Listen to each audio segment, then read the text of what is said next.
Hola, ¿qué tal? La Segunda República Española fue un periodo de paz, de tranquilidad, de progreso, de democracia plena, de desarrollo español, que después, en el año 1936, la Iglesia, los terratenientes, el ejército, la carcundia, básicamente, se rebeló contra ese Estado paradisíaco y democrático que nos llevó a la Guerra Civil.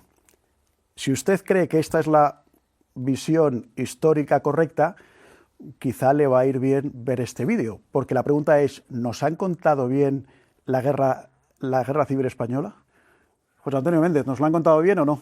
Bueno, yo empezaría preguntándonos si nos la han contado, porque es que esta es otra, ¿no? Si nos la han contado y quién nos la ha contado, porque muchas veces escuchamos hablar de la guerra civil como ecos, ¿no? Pero no con un relato sostenido. ¿Quién ha contado en España la guerra civil y desde cuándo? Mira, la guerra civil básicamente nos la han contado desde los libros de texto, ¿no? Los planes de estudio, y sobre todo el cine y la televisión, ¿no? Desde los medios de comunicación de ocio recreativo, podríamos decir, el mundo de la cultura. Desde el punto de vista de la educación, en los planes de estudio, hasta finales de los 90, primeros de los 2000, la Guerra Civil Española se tocaba de puntillas, porque era uno de los últimos temas del curso que se daba solamente a finales de lo que era la antigua EGB y después el BUP, lo que era BUP. Se daba a final de curso, prácticamente se pasaba. Ya hacía mucho calor. No se llegaba al temario porque toda la parte anterior era mucho más larga, ¿no? Y entonces casi no se tocaba y además no era solamente porque hubiera mucho texto, ¿no? O mucho que estudiar antes, sino porque en esos momentos todavía había mucha gente viva que conocía, que había vivido la guerra civil y que había sufrido la guerra civil, las heridas de la guerra civil. Prácticamente en todas las familias había abuelos, tíos, que a quien no le había matado el bando republicano a un familiar o tenía un mártir en su haber, había ocurrido con el bando nacional. Entonces, este tema se tocaba siempre con mucho respeto y casi de puntillas para no abrir heridas. Un poco como se tocaba en toda la sociedad. Es decir, desde un espíritu de concordia y no ahondar en la división. Y después, desde el ámbito de la cultura y del cine. Y ahí ya sí se empezaba a hacer sangre, ¿no? Porque los hijos ideológicos de quienes perdieron la guerra civil, es decir, de los partidos de izquierda, quisieron tomarse la revancha para ganarla allí donde no la habían ganado, es decir, ganarla en las pantallas, por lo menos para ganar lo que se decía el relato, ¿no? Para intentar ganar el relato. Y eso se ha mantenido en el tiempo hasta el punto en el que cuando llega el gobierno de Zapatero hay un clic y también toda la parte educativa se suma y asume ese relato viciado y distorsionado que trata de presentar todo aquello que tiene que ver con la España nacional como si fuera un infierno de ogros y la Arcadia feliz del bando republicano. Y hay que reconocer que el relato lo han ganado bastante bien, aunque también es verdad que yo creo que en los últimos años lo están perdiendo, sobre todo por el tema de las redes sociales.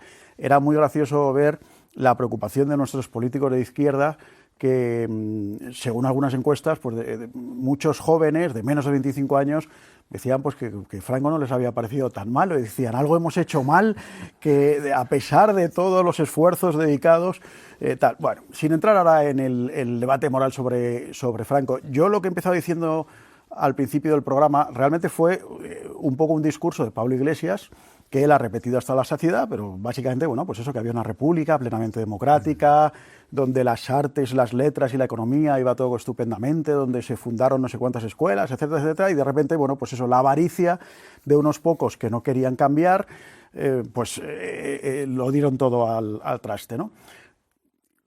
Les cuesta mucho cuando les pones la más mínima duda o objeción, porque, claro, para ellos es un mantra, porque ellos saben que si ese mantra se les cae, les afecta a ellos. Claro. Es decir, la historia de la Segunda República Española es una historia, por lo general, negra, terrible.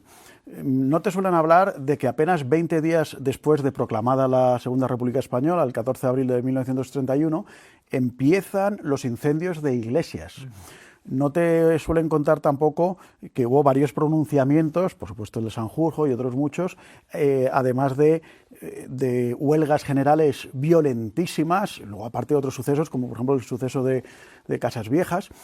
Y, por ejemplo, casi nunca te hablan de octubre del 34, por ejemplo. O lo limitan a, bueno, pues una revuelta puntual de unos cuantos mineros que Franco sofocó con sangre y fuego, etcétera.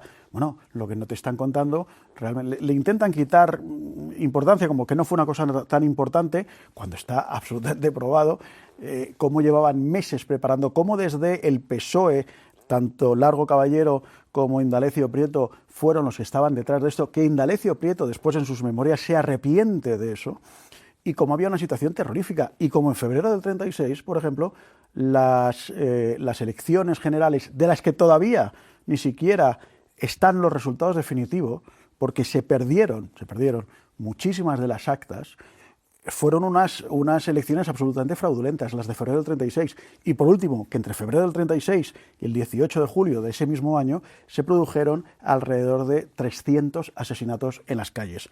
Esa es la Arcadia feliz, como tú decías antes, que nos intentan vender, de que la República era todo maravilloso, de que todo era democrático, simplemente que es que la derecha pues no sabía reconocer su derrota y tal. Pues miren, no es verdad. Íbamos hacia... hablar del origen mismo de la propia República, ¿no? Esa proclamación de la República. Bien, pero eso podría ser...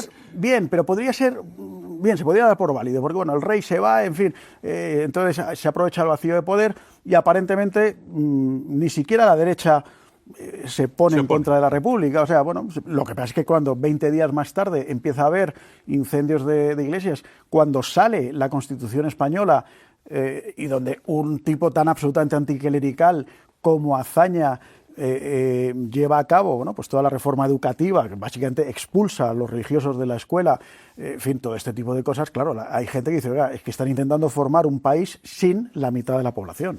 A mí me resulta llamativo. Yo he leído el diario de sesiones, varios de los diarios de sesiones de la época de la Segunda República. Ahora mismo no recuerdo si era Gil Robles o Calvo Sotelo el que dice, en un momento determinado, hace toda una relación de la violencia que se ha instalado en la sociedad española. Entonces empieza a hablar de los robos con arma blanca, de los robos con pistola, de los robos con asesinato, de los intentos de asesinato, de los atentados.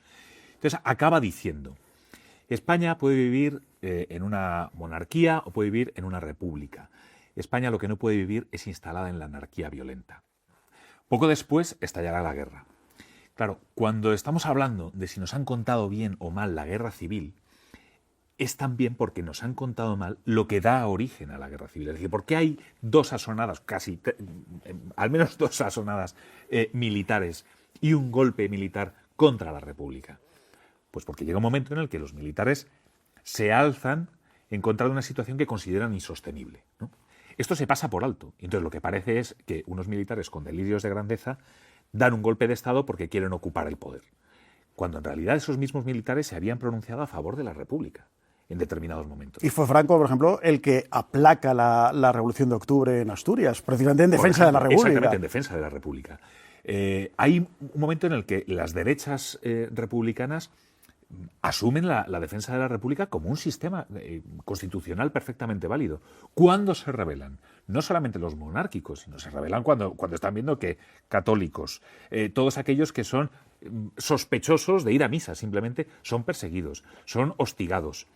Claro, esto al final acaba en una guerra civil. Toda esa deformación de lo que ocurre antes de la guerra civil se traslada después cuando se pone el foco durante el conflicto y, por supuesto, en los 40 años posteriores del franquismo. Y como dice Gil Robles, bueno, pues era media España que se resistía a morir. O sea, yo me parece que también lo que pretendemos con este microespacio, porque evidentemente en 9-10 minutos es imposible abarcar todo, sí es abrir ese melón y animar también precisamente a todas aquellas jóvenes generaciones que son inconformistas, que no se quieren quedar con el relato oficial, a decir, oye, buscad, investigad, leed y ved todo, y no tengáis miedo a la verdad, y ved de un bando y de otro, y que no os cuenten una milonga. Y por supuesto que no nos impongan, como nos quieren imponer con la Ley de Memoria Democrática, que tienes que creer esto y no hay discusión posible. Antes hablabas del tema de las redes sociales, es importantísimo, porque ante esos dos canales monolíticos que había antes, que era única y exclusivamente los medios de comunicación y el ocio, ¿no? El mundo de la cultura y los medios de comunicación por un lado,